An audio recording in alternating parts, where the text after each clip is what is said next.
Hello student, आज हम पढ़ेंगे फॉर्मल रिफ्यूज़ल। फॉर्मल रिफ्यूज़ल हम उसी फॉर्मेट से करेंगे जिस फॉर्मेट से हमने एक्सेप्टेंस करे थे। तो यदि आपने एक्सेप्टेंस वाला वीडियो नहीं देखा है तो आप देख लें और उसी फॉर्मेट से मैं ये फॉर्मल रिफ्यूज़ल कराऊंगा और आपको बहुत अच्छे प्रकार से समझ में आ जाएगा। चलिए क्वेश्चन पढ़ते हैं। क्वेश्चन क्या है?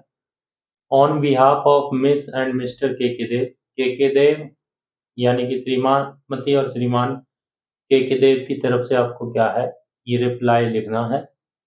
Draft a reply declining the invitation to the wedding party of Miss and Mister M N Dev, यानी कि श्रीमान और श्रीमती एम एन देव की क्या है, वेडिंग पार्टी है और उस वेडिंग पार्टी को आपको क्या करना है, डिक्लाइन करना है, यानी कि आपको मना करना है कि हम उस पार्टी में नहीं आएंगे।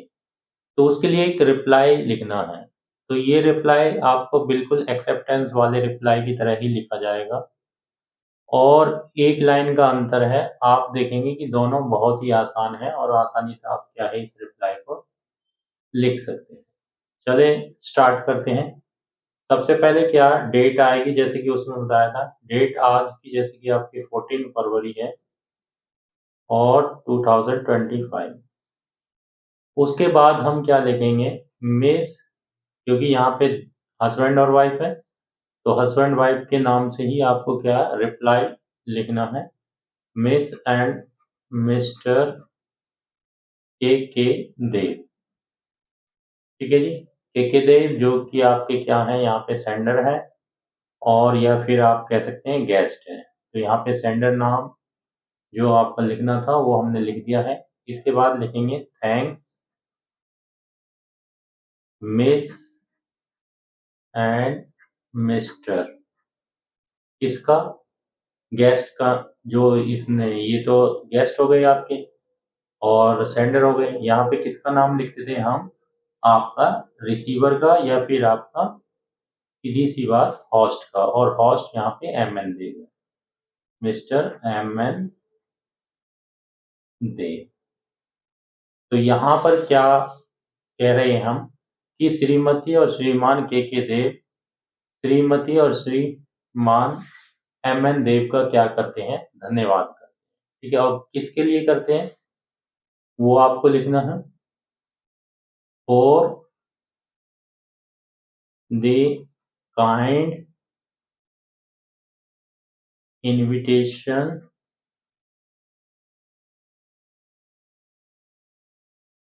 फॉर द वेडिंग पार्टी, यानी कि इवेंट का नाम लिख दिया और आपका क्या है, धन्यवाद भी कर दिया। यानी कि miss and Mister K Dev, thanks Miss and Mister M N Dev for the kind invitation for the wedding party, ये इवेंट का नाम हो गया। अब इसकी डेट भी लिख देंगे और टाइम भी, टू बी हेल्ड ऑन। अब ये डेट तो जिस दिन रिप्लाई लिखते हैं उसकी है और ये आगे की डेट लिखनी है, 20 फरवरी 2025। इसके बाद टाइम लिख देंगे एट, मान लीजिए 6:30 लिख दिया PM एट। इसके बाद वेन्यू बताया था, तो वेन्यू कोई भी डाल दीजिए, जैसे कि रोज गार्डन। ठीक है, यहाँ तक आपका एक्सेप्टेंस और क्या है, रिफ्यूजल, दोनों का सेम है। ठीक है, आप दोनों में सेम लिखते हो, कोई दिक्कत नहीं है। इसके बाद क्या है, आगे की एक लाइन बदलने से आपका रिफ्यूजल और या फिर एक्सेप्टेंस वाली लाइन लिख दोगे तो वो बन जाएगा। तो सिंपल हमने यहाँ पे लिख दिया है, Miss and Mister K Dev, thanks Miss and Mister M N Dev for the kind invitation for the wedding party, event का नाम हो गया, to be held on, date हो गई, एट टाइम हो गया, एट रोज गार्डन वेन्यू। अब इसके बाद क्योंकि वो आ नहीं रहे हैं तो यहाँ पे हम रिग्रेट करेंगे, तो यहाँ पे लिखेंगे दे रिग्रेट। अब यहाँ पे एक बात ध्यान रखना, वहां हमने ही सी और दे तीन में से एक को चुनने के लिए बताया था, क्योंकि यहाँ 2 जने हैं तो दे लिखेंगे। दे रिग्रेट देयर इनएबिलिटी, क्योंकि वो क्या है, आ नहीं रहे हैं, तो यहाँ पे इनएबिलिटी लिखेंगे। Inability sorry to attend the function. इसका मतलब है they regret their inability to attend the function. ये थोड़ा सा ध्यान रखना है, ये एल है यहाँ पे, ठीक है, कि वो क्या है, फंक्शन में नहीं आ सकते हैं और उसके लिए वो क्या है, रिग्रेट कर रहे हैं, यानी कि खेद कर रहे हैं। इसके बाद अगर यहाँ तक लिख देते हो तो भी ठीक है, या फिर एक लाइन और लिख देते हो तो अच्छा है। वो क्या है, दे एक्सटेंड देयर बेस्ट विशेस, कि वो अपनी शुभकामनाएं जो क्या है वो आपको देते हैं। तो यहाँ ये लाइन, एक लाइन जो हमने ये पीछे वाली लाइन है, ये वाली यहाँ से शुरू हो रही है, इस लाइन को बदलते ही क्या है, आपका रिफ्यूजल का आंसर आ जाता है। तो इसमें ज़्यादा कुछ नहीं है, आपका सिंपल सा है। आगे तक सारा कुछ वही था कि miss and Mister K Dev thanks, ये आपका होस्ट जो आपका गेस्ट है उसका नाम है या फिर सेंडर नाम है।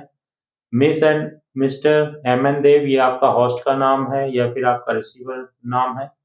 For the kind invitation for the wedding party to be held on 20 February at 6:30 PM at rose garden, यानी कि डेट आ गया, टाइम आ गया, वेन्यू आ गया। They regret their inability to attend the function, they extend their best wishes, यानी कि उन्हें आपके प्रोग्राम में आने का बहुत खेद है और अपनी विशेस क्या है आपको देते हैं। उसके बाद वही आप क्या है, बॉक्स बना दोगे और आपका क्या है, ये रिफ्यूजल तैयार हो जाएगा। तो आपने यहाँ देखा कि केवल एक लास्ट की लाइन क्या है, आप बदल दोगे तो आपका क्या है, पूरा रिफ्यूजल तैयार हो जाएगा। होप आपको समझ में आया होगा। इसे आप प्रैक्टिस कीजिए, शेयर कीजिए, लाइक कीजिए, सब्सक्राइब कीजिए। Thank you.